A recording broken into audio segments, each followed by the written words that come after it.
On December 4th, some street cam footage was released to the internet showcasing the CEO of United Healthcare being shot in the back by an unknown gunman, somebody that people assumed was a professional hitman, by his cold nature in the footage and the fact that he disappeared by just walking into Central Park, which would then lead to the stupidest news cycle I have ever seen about something like this. First of all, the police have absolutely no idea who this guy is for several days, aside from one security cam footage that shows him removing his mask to seemingly smile and or flirt with the barista that he's talking to. After several days of literally no progress, the NYCPD finally ends up finding a backpack that they believe belongs to the gunman, only to discover that it's full of Monopoly money. And then several days later, they finally apprehend the man that they assume to be the gunman, whose name is Luigi's Mansion, by the way.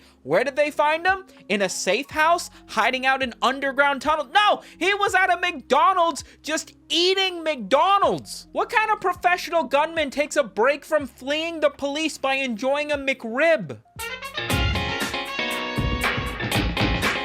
That's a lot of nuts! Full disclosure, this is an ongoing situation. I am trying to do my best to round together the truest bits of fact that I can to put together an accurate timeline for you, but my end goal is to take a look at the funniest memes to come from this situation.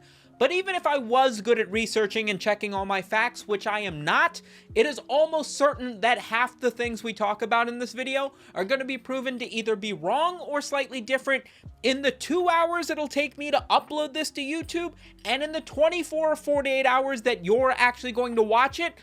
Don't quote any of this for your college paper, okay? It's not going to go well. First bit of news, December 4th. Footage hits the internet that shows street cam footage of a man in a gray jacket walking up behind the CEO of United Healthcare and shooting him in the back. Initially, people were enamored with the calm and cool demeanor of which this individual killed this man and then walked up behind him and fired another shot like in the most professional, like it was like something out of a movie. Everybody was under the impression that this was a professional hitman. Everybody was saying, yo, this dude knows what he's doing. He was definitely a hired gun. This guy has killed thousands of people. Clearly, look at how he handles his business. Despite the fact that no real information was released about what this guy looked like, who he was, the motives behind the killing, or anything like this, the internet still, for whatever reason, rallied behind the fact that a CEO was just shot dead. If you guys aren't familiar with America, our healthcare system sucks. For those of you who don't know,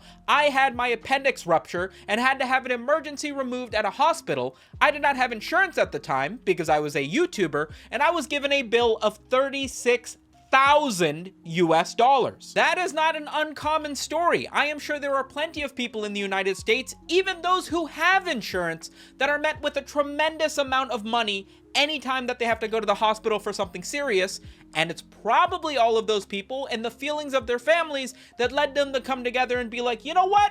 If a CEO of an insurance company gets shot dead, I'm not exactly upset about it. In fact, so not upset about it that people started to rally around the fact that this dude was shot dead, praising the gunman, and then cheering for the fact that in the first day or two, no information had been found, and it looked like he might have gotten away with it. Most recently, in US healthcare news, people were met with the news that Anthem Blue Cross had decided that they would implement a new policy where they would limit the amount of anesthesia that they would cover for a certain time limit. So if you had an open heart surgery that was going to last 8 hours, but your insurance policy only covered anesthesia for 6, I guess have a beer or something. Surprising to most, as of about 4 days ago, Anthem Blue Cross has reversed that policy, has put a halt on their movement to limit the amount of anesthesia they would cover in their policy. One has to imagine this might be in response to the fact that healthcare CEOs are being shot dead in the middle of the street. Quick update for our clients, we will no longer be covering anesthesia required for surgeries.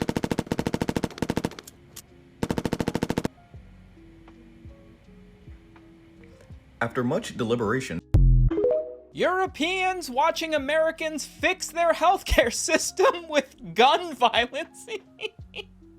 In other news, the McDonald's CEO recently announced that they would be bringing back the snack wrap. I'm sure that's not because he's scared of being shot in the middle of the street, But man, is it funnier to think of it that way. The people are doing what to CEOs? Oh, shit. Hey, guys. We gotta bring back the snack wrap, okay? My life depends on. For several days after the incident, there would be no real progress in any information released by the NYPD. Instead, people on the internet decided to take it into their own hands to theory craft up some ideas of what might have gone down. Some gun nerds took a look at the fact that the gunman had to re-rack his pistol after firing the first shot, alluding to the idea that he might have used some sort of homemade suppressor which caused his gun to misfire. This isn't the Shinzo Abe assassination where you can't buy any guns in Japan, so the dude had to make it using household parts. You can buy a gun and a suppressor at the bodega where the guy was shot outside of. This is America. With New York being the place of many celebrity look-alike contests over the last few weeks, it only made sense that they would then also hold a CEO shooter look-alike content in New York. The winner was a dude in a gray jacket, and it was extra funny because at this point, for all we know, he might have actually been the guy who did it because the police haven't caught him. For the longest time, the only real pieces of information we had about the incident were stuff that people were basically grasping at straws at. The NYPD did release a picture of somebody that they assumed was the individual that they were looking for, although a lot of people pointed out that the security cam footage doesn't seem to have the guy in the same jacket that he was seen in during the incident, leading people to believe that the NYPD had no idea who they were looking for. Plus the idea that this guy decided after killing somebody to just jump into a random bodega, grab a coffee, pull down his mask, and then flirt with the person he was talking to during the whole time goes kind of hard, TBH. There were 3 shell casings found at the scene of the crime that had writing written on the shell casings that read, "Deny, Defend, and Dispose," which according to some sleuths on the internet is most likely a reference to a 2010 expose titled Delay, Deny, Defend, which is evidently an expose that was showcasing how insurance companies get out of paying for people's premiums, which all seems fitting for what occurred. And in defense of the NYPD, they did manage to find a backpack that they claimed did belong to the gunman. It took them several days to find this backpack, which was in Central Park, the only place they were looking, within walking distance of where the shooting took place. But on the bright side, they found it to discover that it was filled with Monopoly money and nothing else. This story just keeps getting stupider. But much like the life of any given healthcare CEO, all things must come to an end. As of just earlier today, police have apprehended the individual that they believe to be the gunman, which means the memes are gonna come to an end. No more funny jokes on the internet, everything's gonna be revealed, and there's nothing else that we're gonna be able to laugh at, right?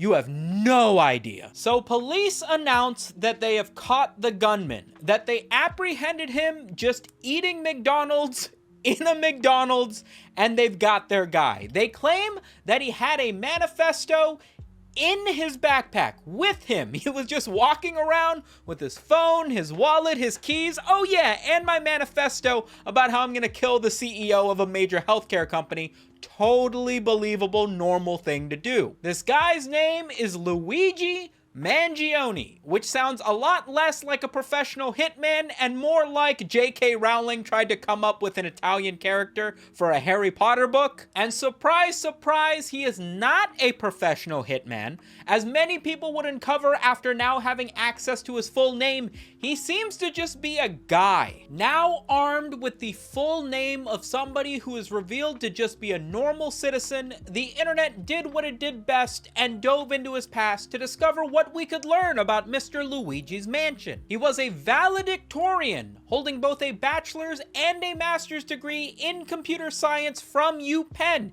He had a GitHub account in which he coded in Python and had 0 contributions, which makes sense because he coded in Python. He had a Goodreads account, a Facebook, a Twitter, leading to people who went to school with him to speak on the fact that they knew who this dude was. Evidently, he lost both of his grandparents back in 2013 and 2017, which might lead to his disdain for the US healthcare system after feeling his relatives so close to him have to suffer through it.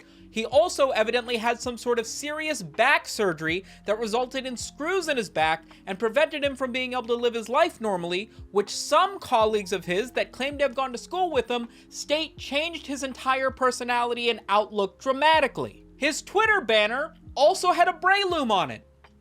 I don't think that's really significant to anything, but like, it's weird, right? It is a bad year for Pokemon, I feel. People have even gone as far as to find videos surfacing of his Tinder account. And while there are some great pictures of him showing off his abs, I'm sorry to tell you this, ladies, I think he might have given the last Backshots he's ever gonna give. Luigi Mangione, who was arrested and charged with murder in the shooting death of the United Healthcare CEO Brian Thompson, once belonged to a group of Ivy League gamers who played assassins, a member of the group told the NBC News, in the game called Among Us. Really?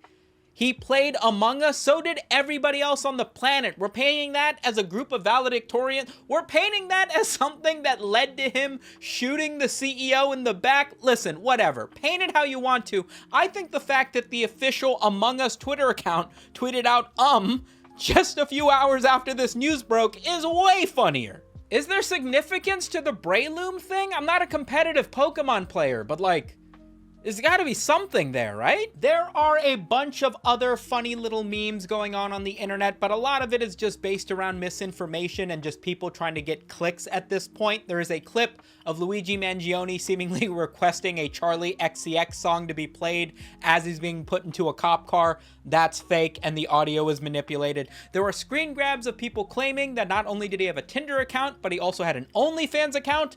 That is also fake and is not real. There was even a YouTube channel that seemed to be made by Mr. Luigi's Mansion that was uploading pre-recorded videos a la Mr. Beast, stating that if you're watching this, I have been caught by the police, yada yada. I think that account has been taken down, but also very clearly just somebody who is using his name to garner some free subscriptions on the YouTube.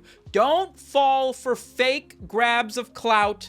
Stick to more authentic news sources, or just don't pay attention to it at all, because stuff's getting messy. That's most everything I believe that I was able to find that was funny about the situation. If you guys see more memes about this Luigi Mangione situation, please let me know down in the comments. I'd be happy to take a look at your best examples and maybe even do a follow-up video if there's more stuff.